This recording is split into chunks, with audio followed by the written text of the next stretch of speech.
Dalla radiografia eseguita sul cagnolino Cioco, trovato morto sabato mattina a Saletto di Breda con una ferita tonda sul torace, sarebbe visibile un proiettile.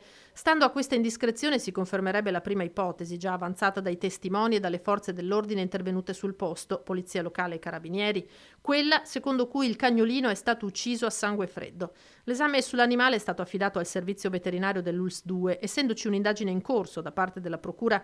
Il responsabile del procedimento non si sbilancia sugli accertamenti svolti. Il cane è stato posto sotto sequestro. Posso dire che per la forma del foro può essere compatibile con un proiettile di arma da sparo. Ma ci sono ancora dei dubbi da sciogliere. Per avere una certezza di causa di morte è stato predisposto un esame autoptico che si eseguirà presso l'istituto zooprofilattico nella sezione di Treviso. Su Ciocco verrà eseguita dunque una vera e propria autopsia, intanto la sua uccisione ha suscitato un'indignazione andata oltre i confini della provincia e del Veneto, soprattutto per il fatto che si trattava del cagnolino di un bambino di 11 anni e della sorella che solo un mese fa avevano perso il padre.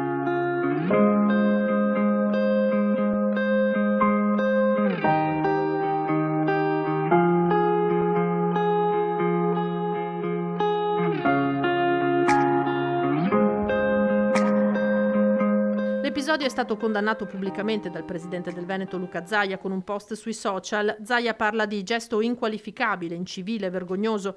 Lo stesso tenore del post del sindaco di Treviso Mario Conte e addirittura del segretario federale della Lega Matteo Salvini, che fa sapere che domani a Roma la Lega presenterà le sue proposte per avere in Italia leggi che puniscano, scrive, questi assassini come meritano.